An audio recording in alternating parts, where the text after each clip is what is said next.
Does not get much more dramatic than that. This is today in Oahu.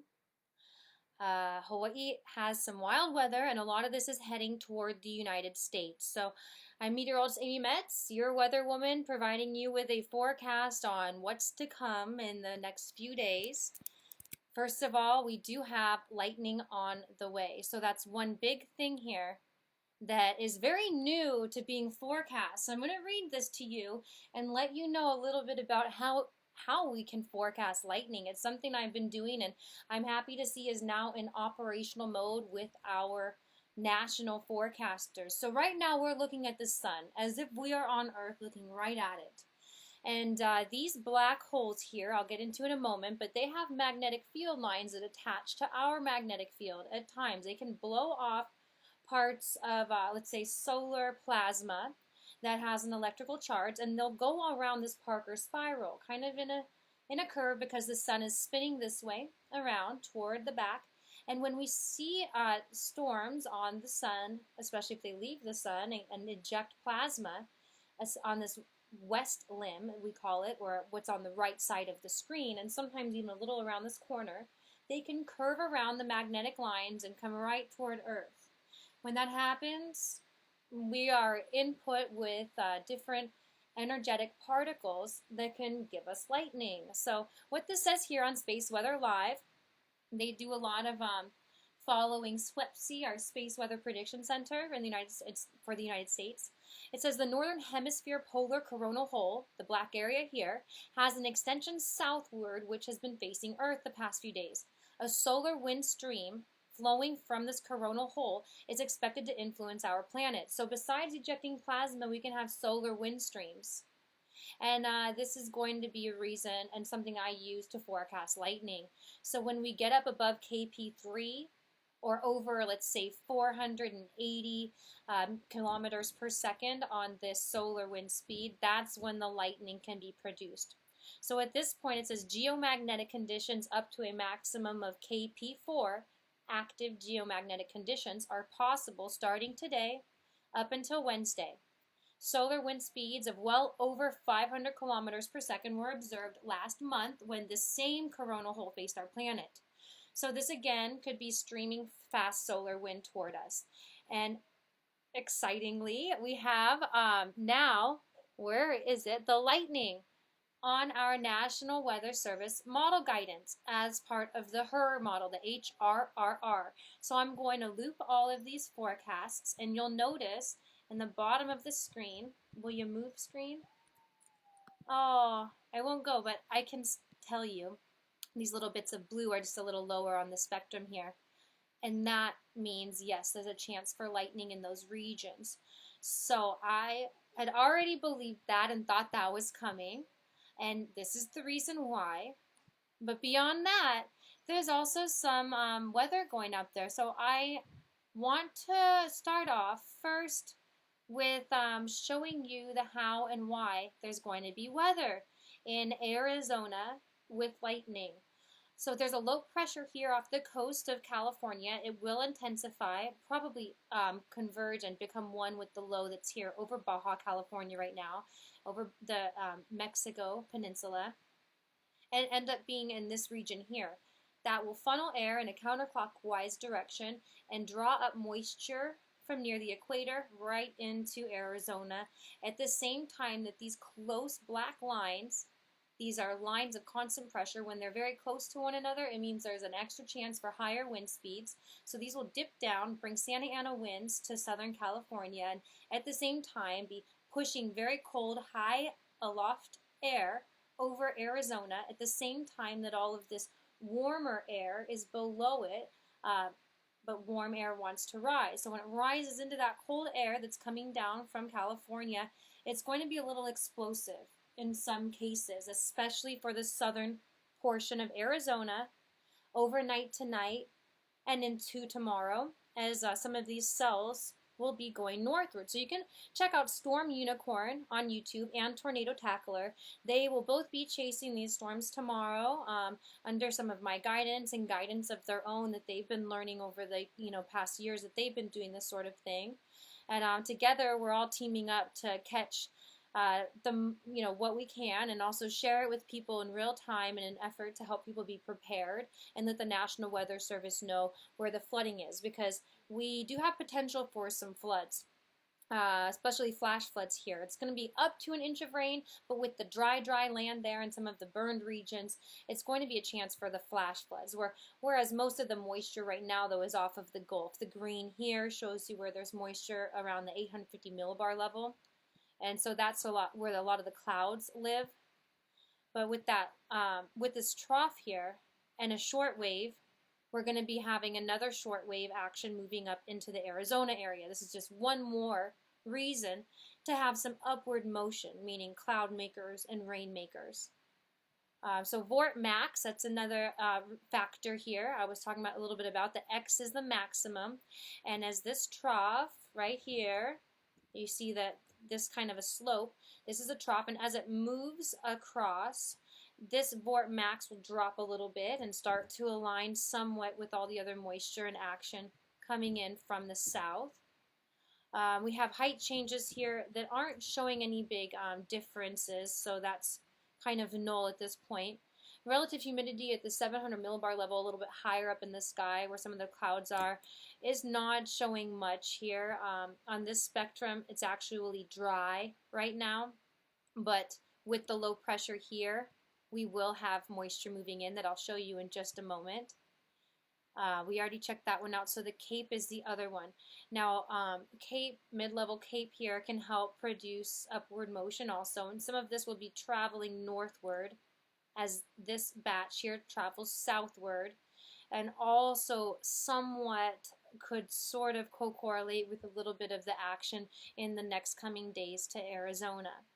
So lastly, I'll check out a sounding. I was asked to do this, Storm Unicorn. She is not as up to date on what these mean, and so I can help with that. I gotta find the timeline here. Maybe if I make this smaller.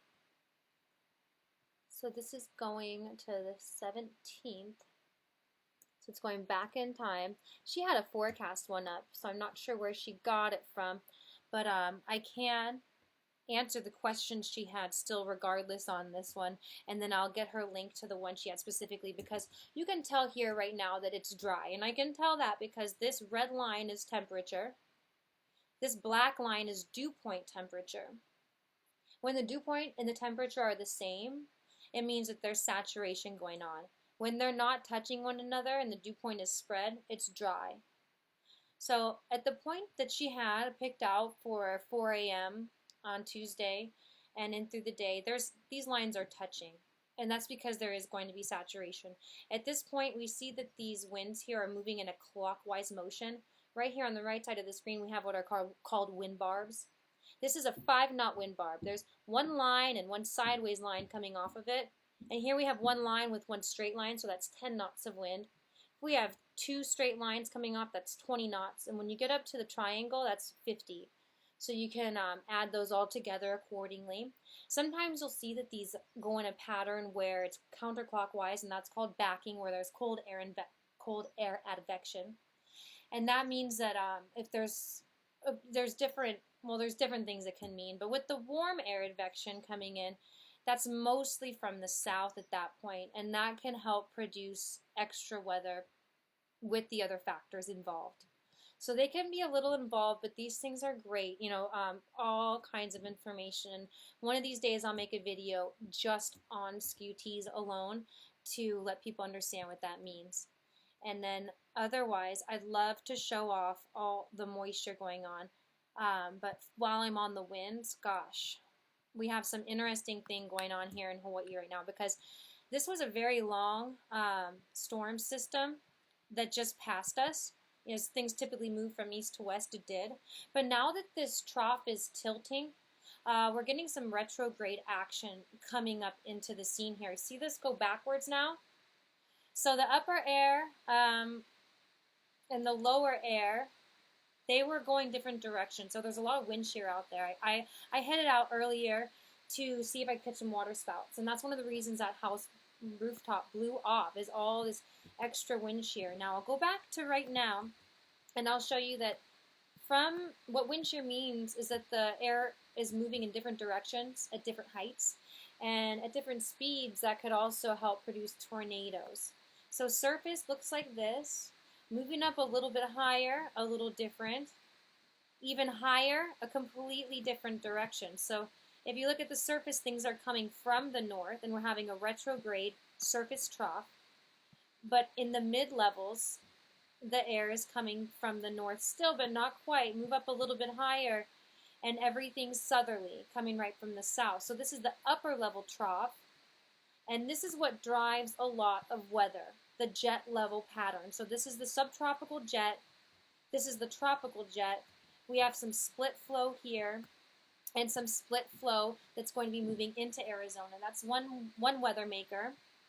And now looking as we move forward in time here, the reason that Arizona will be getting a lot of weather, especially overnight, is upper level divergence, which just means that the air is pushing away from one another. Right now you can tell it's actually converging over Arizona. These wind barbs are kind of pushing into one another rather than going away from each other, but as we progress in time here, a little bit more, you'll notice that pattern change. And I'll zoom in on the region that's really likely to have the most storms tomorrow, which is popping up in southern Arizona about this time overnight.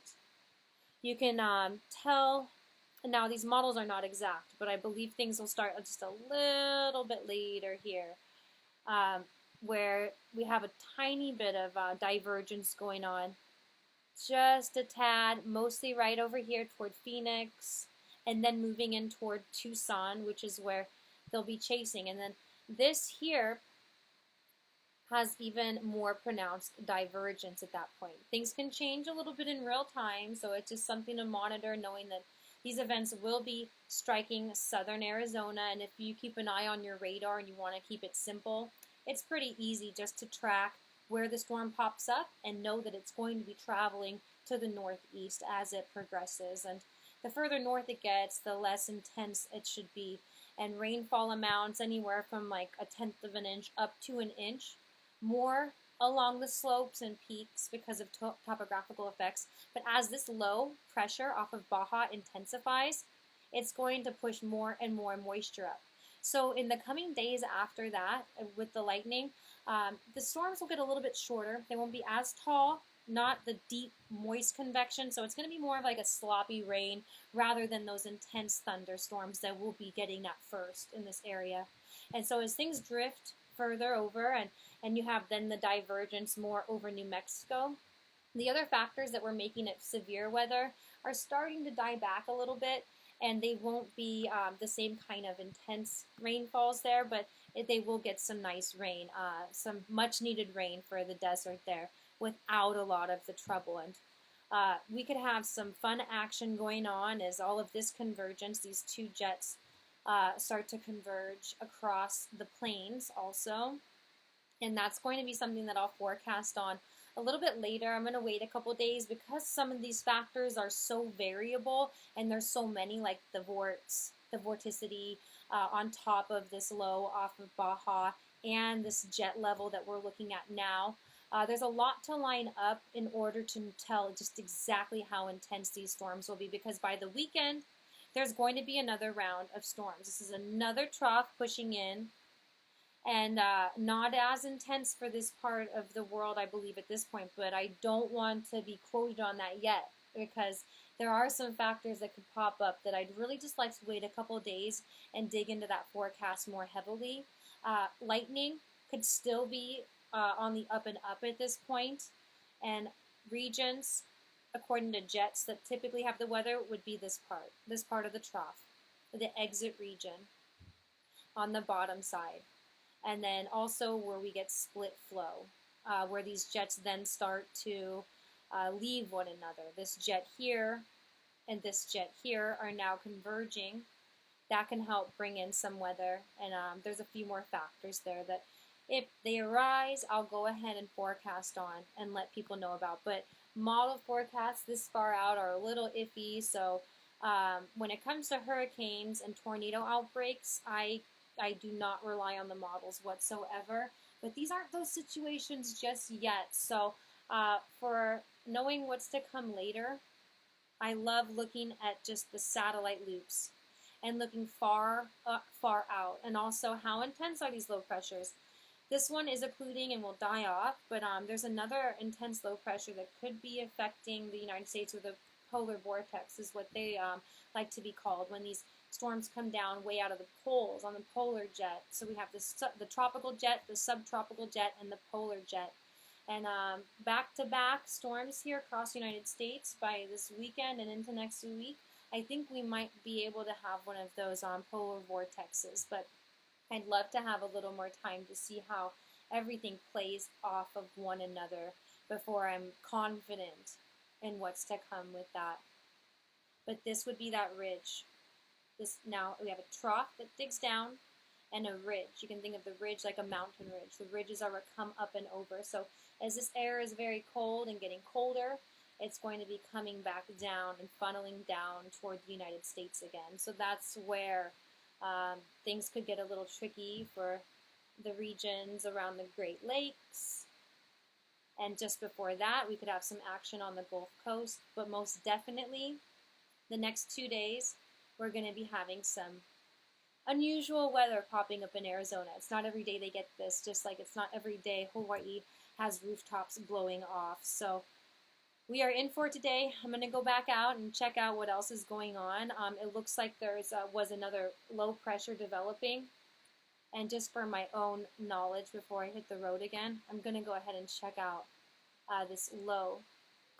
So that looked like there was a surface low starting to form up as all of this was moving. And yeah, you can see that for just a moment it closed up there. That could be another reason that Maui County could be having some severe winds, but really it's Oahu and Kauai that I think will have the most damaging effects from this storm today. So I hope everybody can enjoy the weather and stay safe. Things are a little crazy out there in some places, and since I did forecast on my Weather Woman on Facebook for a storm that is on its way to Madagascar, I might as well look at it. I noticed with hurricanes, the wind gust forecast is always more accurate. And I like to use the European model. They tend to be pretty close. So showing wind speeds with this storm, I would believe that they're a little bit higher than this in reality. I'll be updating that after today's weather over my head is done. So this is going to be moving over Madagascar. Quite a bit of rain was in my forecast and some intense winds. So we can see here, these are winds that are strong enough to blow off rooftops, knock down power lines. It should be crossing right over, and looks like, yes, that forecast I had was still on track. And just so you all know, the way that I forecast where these go is the steering winds. So looking at 500 millibar level, this should be going west all the way into southern Africa. And the data from now is always the best. So right ahead of it is how you know is where it's getting pulled. They like to follow warm water, and they like to follow the steering winds. So here it'll be heading right into Africa after it crosses over Madagascar. And I was worried about torrential downpours there. And this is torrential downpour in the dark red. So especially as this moves over taller peaks, those are going to be more pronounced, like you see on this side here. This is past data right now that we're looking at. So this is happening and already happened. Those can be places to watch out for. Let's say mudslides, anything that was already wet can have mudslides, and then roadways become impassable, and or even if there's just a foot of water and it looks passable, if that water is moving, it can sweep away cars pretty easily. It's happened all around the world. So be careful even in 6 inches. If it's moving at all, I would not go in it. You know, some people say turn around, don't drown, like, because your car can stall out too, and maybe there's more, especially in these cases where there's more on the way. If somebody happened to get stuck on a roadway over here and then more rain came, you just get washed away at that point. So be careful as this passes. You know, please make sure you're in a good spot if you're in Madagascar, and it'll be gone. Luckily, there's a whole chunk of island here that is not going to get bothered much by this storm, that people could go hang out on if their homes are in the danger zone. So enjoy the weather. Like I like to say, be prepared. Don't get scared. Our storm Kimmy that had hit Australia is done and gone. That was supposed to move downward a little bit by Townsville on this northeastern coast of Australia. And looks like it did, but plenty of rain, plenty of moisture, which means there is still likelihood for more storms to develop. And so looking at that chance, I'm going to go ahead and play through the Windy app and just see if they happen to notice any other low pressures. This one here, of course, they're lows. They spin the other way. So now we're looking at clockwise directions. Cyclones. And yeah, this could be something here, in the coming days. I was hoping that, wouldn't develop so much because it was close to land here, and that can help with wind shear. Wind shear is something that destroys hurricanes, but as this moves over open waters, there's more and more chance for those kinds of storms to intensify, to get defined eye walls, and then maybe make a landfall somewhere. So this looks like another one to watch for the southern hemisphere. And wow, just so much going on. I want to point out, too, before I go, with these winds high in the sky, we had almost 100 tropical storms in the northern hemisphere this year. And on these years, we have a lot of storms pushing energy toward the poles. It pushes it back. The Earth just likes to get back into an equilibrium like most natural systems do. And so in that case, a lot of these troughs and ridges will be more pronounced, and the more higher they go up along in latitude, the more chance there is for intense changes, because as the temperature goes from very cold to very hot, or vice versa, things can change dramatically and pop up a lot of weather. So this is going to be a pattern that I believe is going to continue for months, and atmospheric rivers to California over burn regions and to Arizona is going to be something to watch for in February all the way through April, I believe. At that point, we could have an active tornado season. I believe it's going to be a lot more active than it was last year, which, to point out, Oklahoma, where we usually have the most, was in the 30s this year, while Minnesota had the most at 57. So it was a little bit of an odd year last year, and I don't think things are going to change too much, but more tornadoes, I believe, in the forecast for this coming year in the United States. Now, we'll just keep you safe, and I have friends that are going to be down there helping out with forecasts for that. So I hope you guys enjoyed the forecast, and let me know if you have any questions. I'll be back on here with some more regular live forecasts now. So have a great day, and talk to you later.